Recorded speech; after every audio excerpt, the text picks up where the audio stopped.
All right, so it's been a few days. Tony has made the parts that we needed to finish this up.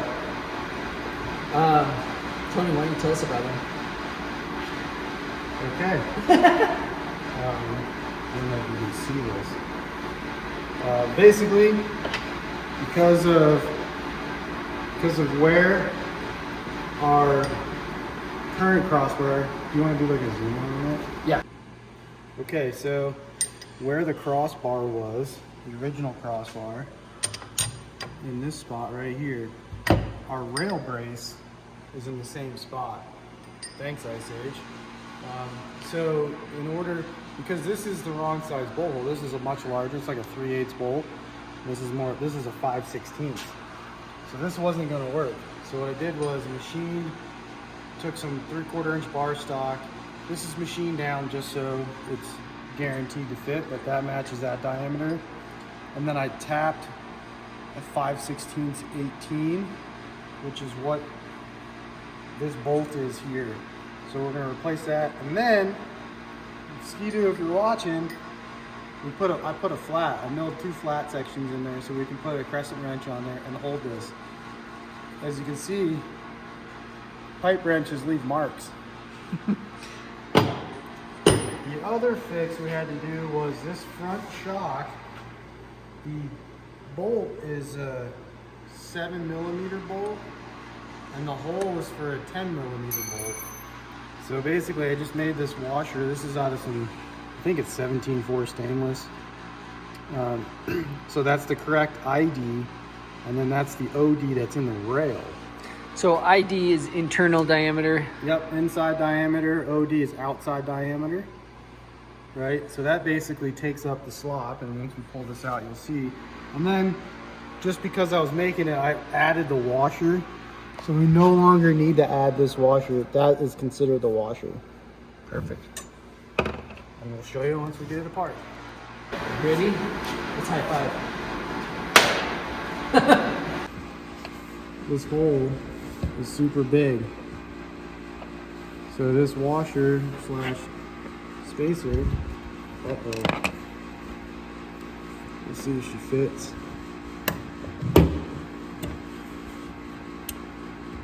Oh no. Cut.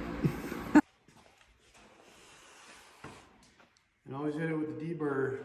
This is like a chamfer bit. This thing's pretty cool because you can.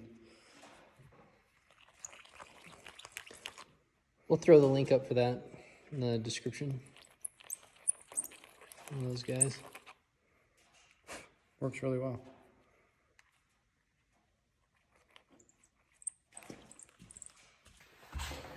Okay, so that just went in there. Go ahead, push her home. Oh. Front axle, what's that called? It's not an axle. Shock mount. Yep, got that in. And you can see we left the washers off because that spacer acted as the washer. And now we're gonna pull these nuts off and then go into here. Is that chapstick, Tony? Nope, that's Loctite. Look how easy that is. Oh. No spill. No spill, doesn't It's end a up glue over your bench. stick for men. We'll put a link for that in the description so you can find some. Okay, we're tightening this on, and we don't have to have a wrench on each side. Take a clue, skidoo. Get a clue, skidoo. Look at that. Boom. And this side. And we put red Loctite on there, so. It's called elbow tight. Yeah, elbow, wrist, shoulder, hammer.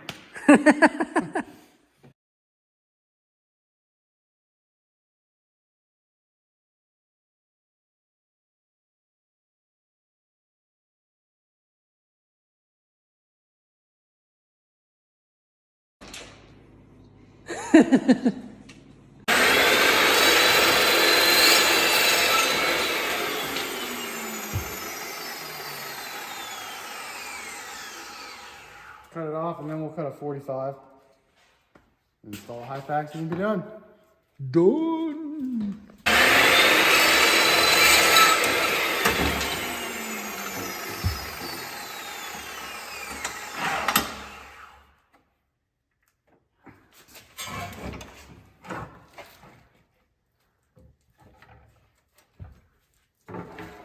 Gotta make sure you cut the right end of this. You want to cut the thick part, 45, but don't cut into it. So. And also, when you cut it, make sure you're not cutting the side with the hole. For the... It's a good thing we marked it. Yeah, right?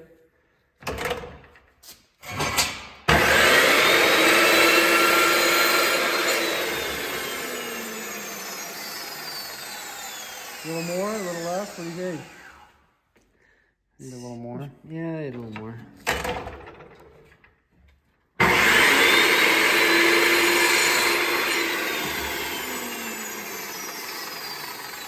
I think that seems pretty good.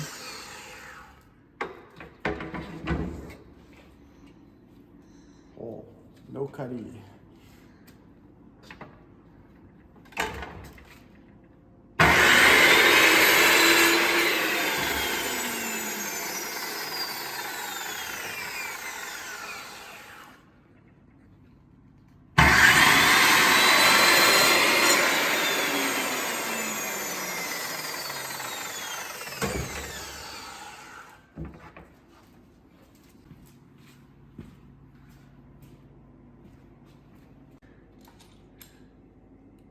Nope. Nope.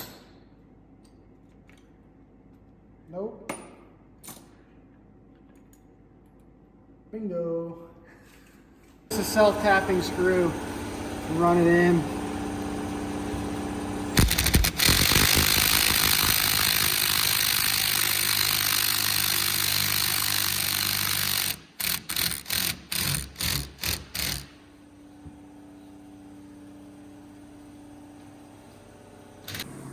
Okay, so at the first and end of every year, you want to grease your skid in between. So you just get your grease gun, you hook it onto the zerts.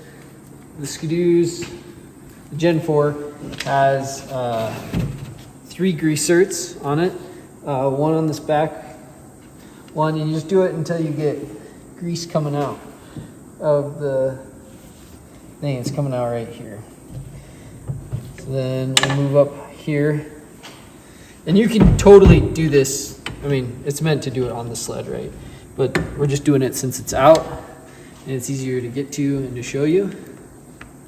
This one's probably, oh yeah, it's already squirting out a ton down here. So that's not a very big area for that one. And then this last one.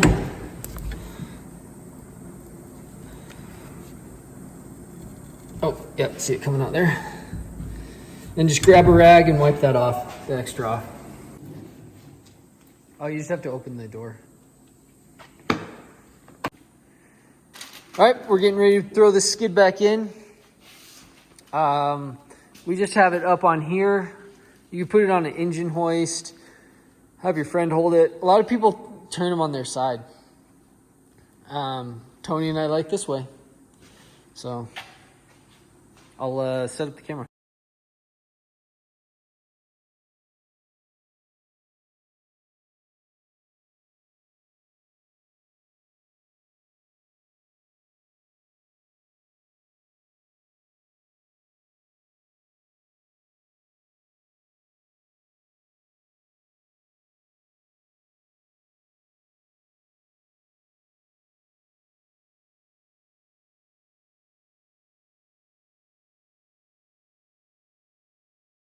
So tightening the track, Tony, what are tips and tricks for this here?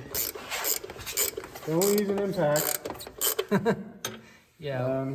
And basically just get it close, and then we'll take a measurement, get it close again, and then what you do is you run the track, and you basically align the track by tightening one side or the other, and you measure. What you're gonna do is you're gonna measure basically that clip to the edge of the high facts on both sides, and you want that to be even. But you got to run the sled. What do you got there, Tony? So this is a tensiometer, I think. But another way to test a track, a lot of guys just kind of do it by feel. You do want to make sure it's tight enough because they will ratchet, and that's not a good day. You can wear out your drivers and everything else. So for skidoo, I believe it's like 3.2 centimeters is the distance it's supposed to have as a gap at 15 to 20 pounds of force. So the way this works is you push, and there's a graduated scale here. So it's 5, 10, 15 pounds. And I have it marked at like 17, right? Between 15 and 20. And then around 35 millimeters, or 3.2 to 3.5 centimeters. And then you kind of just pick a spot on the track. And the idea is when you push, so like right here, I'm getting almost 4.5 centimeters. So we're still running a little loose. But we're gonna run it and let it settle a little bit and then check it again and keep repeating that process until you get it just right. Oh, measuring tape. We went to school for 4 years to learn how to use that. Yeah, engineering. This is 4 lines. Oh, now you're talking my engineering. 3/8 of an inch. Just kidding, 3 lines. You're not gonna believe this. Is it I 12? mean, we're like a 30-second off. Yeah, that's good. Nailed it. Nailed it. Dude, that was totally like just random guessing with the cranks too. Yeah. We just want to tighten the axle, which I think is 13s, right? Yep.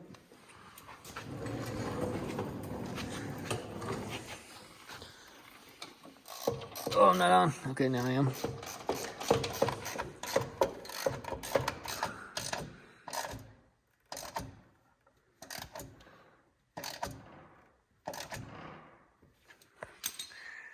Now it's tight. You want to run the Oh, there are jam nuts on here? Yeah. Yeah, so there's like, tighten this up. I don't know what size that is. Try 13. Try to tighten the axle. I'd give her an extra spin and double check just to be sure, because sometimes, you know, if you tighten it down, it could shift a little bit. Your measurements could be off.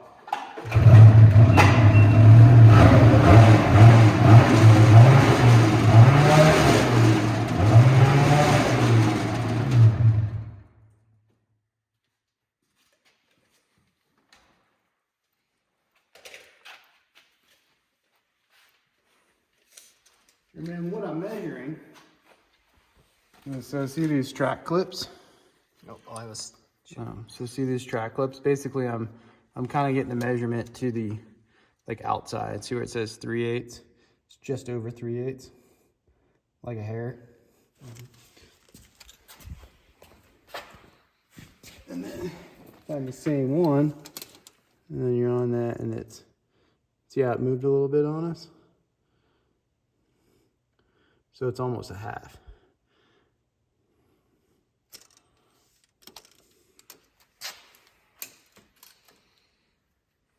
Yeah.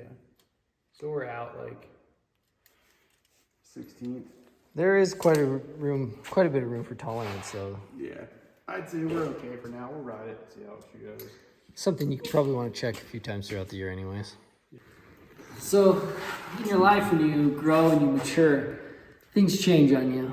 And this sled has gone through a lot of changes. It started out its life as a young little SP, and it's grown and it's changed and it's become an X. Jeez.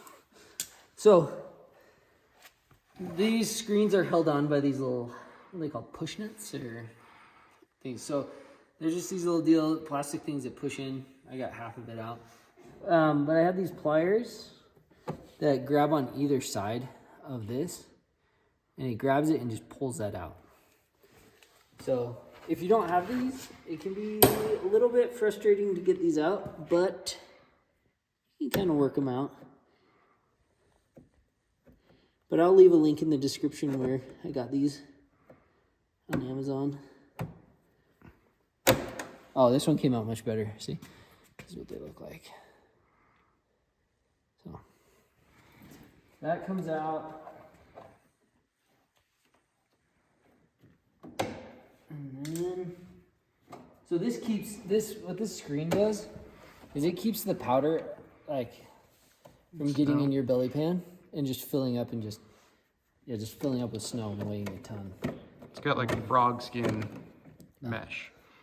So if you don't have these on yours, like sometimes they're just open like this. That in the later models, so like I think in 2019 they started putting them on all of them. But if you have a sled older than that, like an 17, 18 or older, they didn't come with this, but you can buy these. I would recommend it. They probably don't cost that much. So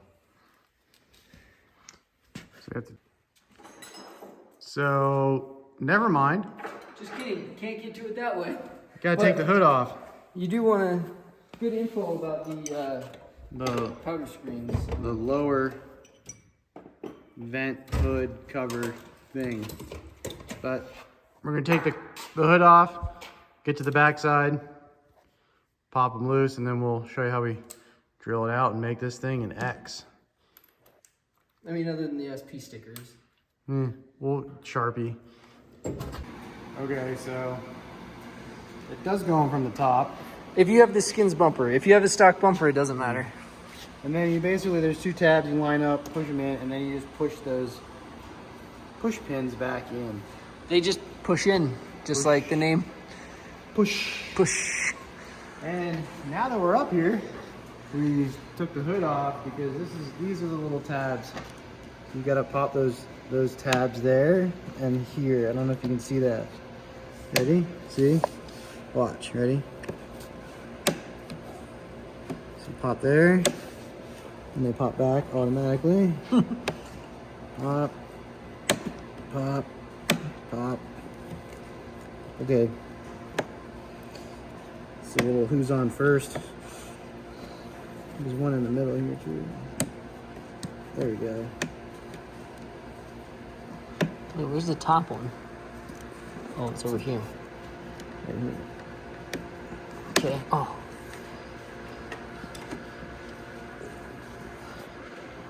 Well, when in doubt, you just break these off, and it comes right out. What's holding it in? We can't just pop this thing in from this side? Because this is in the way. We did have to have that off. Okay. Can we just drill it in there?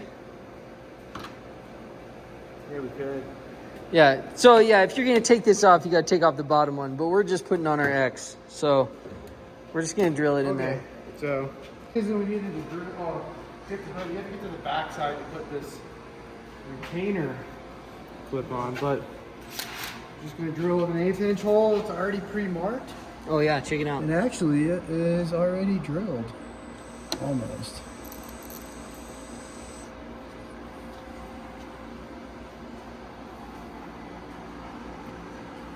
Okay.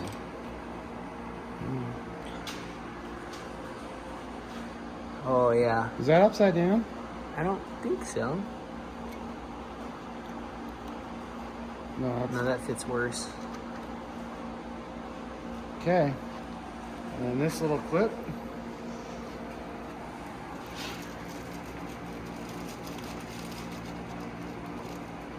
Where did that come through at? Maybe we do have to take it off. Yeah, I think we do. Crap. Shoot. Okay. What's really cool about these X's is that, like, the dynos have shown it adds like 5 horsepower. So that's pretty cool.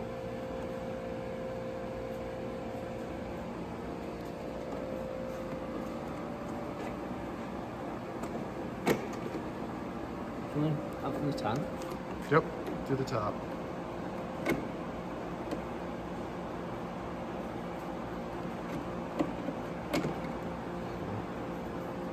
There's a bunch of tree on here. Did you do that? I don't know. All right, now we can get in there. Pop those loose. Here's this screwdriver if needed. Maybe get those little tabs. You know what's making this so hard? Is I cut my fingernails a little bit too short. They hurt. Yeah. My mom said it'll probably be okay. She said it'll grow out in a couple days, but There we go. Pop, pop.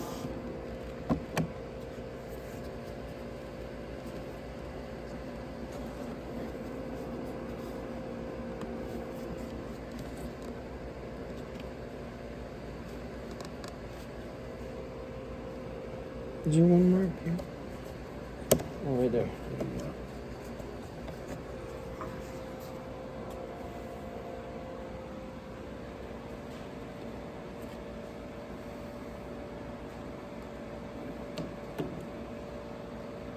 Okay, now Success. this is off. This is the piece we wanted off. So we're gonna take our X and we're gonna put it in here like this. It kind of clicks into spot. That goes on a certain way. Like the dome up. And you just like, Let me see. Yep. and then you just push it on. And then sometimes these are hard, so you get a socket. A little small one. Get one that just fits on the outside. It does. So it just goes around like that flat part. And you just push that on. Transformation is complete. Bam. X X. gives you X amount of horsepower. X. You know what the X stands for? Extreme. X-ray. Because extreme starts with an E, I think. Wait. Depends on how you spell it. If you're me, you spell it with an X. And then you just click it back in. That's simple. Push back in. Then you gotta put the This bottom lid guy. back on. Here we go. Through the top, baby. Through the top. Because this one holds us in. And then tuck those tabs. And then you do the little Tab in. and then show the push button. Push button. Make sure it's pushed out. Like, Oh yeah, make sure the little tab is out. Put it out and see my finger. You just go, boop. push. See how cool that is? Sometimes you can squeeze these back together a little bit so they're thinner to get in. And then you just push. Push. And then push. Pew, pew, pew, pew. X, baby.